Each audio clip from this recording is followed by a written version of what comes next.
De l'Évangile de Jésus-Christ selon saint Jean. En ce temps-là, Jésus disait à Nicodème : « De même que le serpent de bronze fut élevé par Moïse dans le désert, ainsi faut-il que le Fils de l'homme soit élevé, afin qu'en lui tout homme qui croit ait la vie éternelle. Car Dieu a tellement aimé le monde qu'il a donné son Fils unique, afin que quiconque croit en lui ne se perde pas, mais obtienne la vie éternelle. Car Dieu a envoyé son Fils dans le monde, non pas pour juger le monde, mais pour que par lui, le monde soit sauvé. Celui qui croit en lui échappe au jugement. Celui qui ne croit pas est déjà jugé, du fait qu'il n'a pas cru au nom du Fils unique de Dieu. Et le jugement le voici.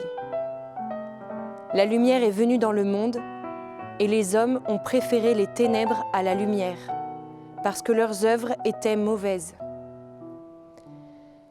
Celui qui fait le mal déteste la lumière. Il ne vient pas à la lumière de peur que ses œuvres ne soient dénoncées. Mais celui qui fait la vérité vient à la lumière, pour qu'il soit manifeste que ses œuvres ont été accomplies en union avec Dieu.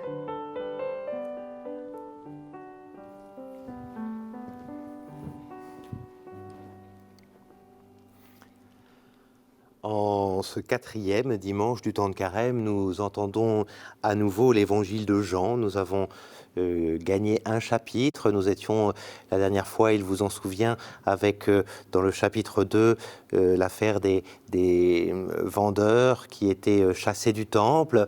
Et voilà que maintenant nous nous retrouvons à la suite de cet épisode, ce Nicodème, ce vieux sage parmi les Juifs et parmi les pharisiens vient trouver Jésus de nuit. Et il y a une discussion qui se fait toute la nuit. Il veut comprendre ce que Jésus est en train de faire, ce Nicodème.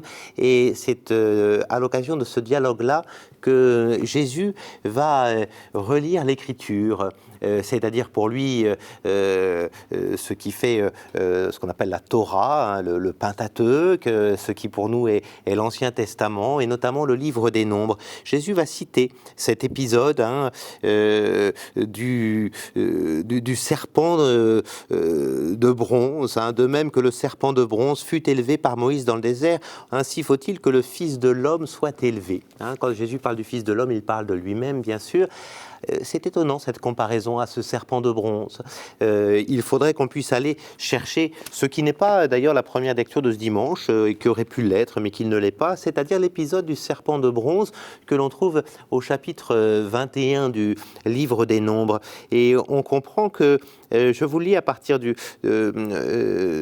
verset 6, hein, on nous a dit que le peuple avait perdu courage, avait récriminé contre Dieu, alors le Seigneur avait envoyé contre le peuple des serpents à la morsure brûlante, et beaucoup en moururent. Alors le peuple vint vers Moïse et dit : nous avons péché en récriminant contre le Seigneur, contre toi, intercède pour nous, pour qu'il éloigne de nous tous ces serpents. Et Moïse va intercéder pour le peuple. Le Seigneur dit à Moïse : fais-toi un serpent, un brûlant, un serpent de bronze, et dresse-le au sommet d'un mât, et à tous ceux qui auront été mordus, qu'ils le regardent, alors ils vivront. Et Moïse fit un serpent de bronze et le dressa au sommet du mât, et quand un homme était mordu par un serpent, il regardait vers le serpent de bronze et restait en vie. Voilà ce à quoi Jésus se compare. C'est-à-dire, il dit, de même que le serpent de bronze a été élevé, il faudra que le Fils de l'homme soit élevé. Alors, où est-ce que Jésus va être élevé au regard et à l'exposition au regard ? À nouveau, sur la croix. Hein, ce sera vraiment ça, il sera élevé là. Le terme élevé est d'ailleurs assez intéressant parce que ça veut dire qu'il est au-dessus des regards, mais le terme élevé est aussi intéressant parce qu'on peut vraiment dire que dans l'Évangile, quand Jésus est sur la croix, c'est un sommet, c'est le sommet de l'amour qui est là, véritablement. Alors, regardons un peu les faits. Pourquoi Jésus se compare ? Pour ça, il faut comprendre que ces serpents-là qui venaient dans l'Ancien Testament, ils venaient en quelque sorte donner la mort parce que ces hommes avaient péché. Hein, dans le récit, pour faire simple, hein, ces hommes avaient récriminé contre Dieu, donc ils ne méritaient plus de vivre, et il y avait ces serpents-là. Et c'est précisément des serpents qui sont signes de mort que Moïse va utiliser pour en prendre un qu'il va faire en bronze et qu'il va élever. Donc ça veut dire que voient les gens quand ils regardent vers le serpent de bronze élevé? Ils voient pas seulement un signe de salut, ils voient un signe qui est le signe de leur propre péché. Et ils voient un serpent. Et le serpent, c'était ce qui avait en quelque sorte puni leur péché. C'est aussi ce qui est là-haut. Donc ils voient, en même temps qu'ils voient qu'ils vont être sauvés, ils voient aussi le mal qu'ils ont fait. Et bien, c'est exactement la même chose qui se passe avec la croix de Jésus. Sur la croix de Jésus, que voyons-nous?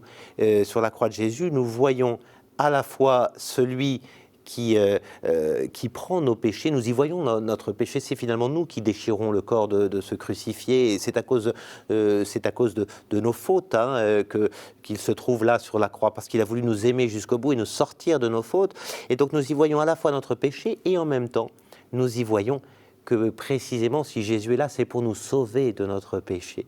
Et nous y voyons à la fois que nous avons besoin d'être sauvés et nous y voyons celui qui vient nous sauver. Et c'est pour ça peut-être que ce signe du serpent de bronze élevé est l'un des plus beaux signes qui soit. Vous voyez, il suffit, et c'est ce qui nous est dit dans la suite du texte, il suffit de regarder vers le Père qui n'est pas venu pour juger le monde. Vous voyez, si Jésus est là, c'est qu'il n'est pas venu pour juger le monde, mais il veut le sauver à tout prix. Et du coup, voilà, le jugement de Dieu, c'est que la lumière est venue dans le monde. Voilà, c'est vraiment cela que nous avons. Du coup, vous voyez l'attitude auquel le disciple est appelé, auquel le chrétien est appelé, et auquel finalement tout homme est appelé, c'est simplement de considérer qu'il ne pourra pas se sauver par lui-même, que nous savons, aucun de nous pourra obtenir la vie éternelle par ses propres forces, on n'a pas les moyens de vivre éternellement par nos propres forces, mais qu'il nous suffit de regarder vers celui qui nous donne la vie éternelle. Et c'est pour ça que les chrétiens prient depuis toujours avec le crucifix. Précisément parce que sur le crucifix, c'est pas un signe d'échec ou quoi que ce soit. C'est le signe de l'amour de celui qui a préféré mourir pour nous faire vivre. Et du coup, il nous suffit de regarder. Et en regardant, on y voit à la fois que nous sommes pécheurs, mais nous en voyons surtout celui qui vient nous sauver du péché. Voilà le sens profond de cette image que Jésus va chercher dans l'Ancien Testament à propos du serpent de bronze.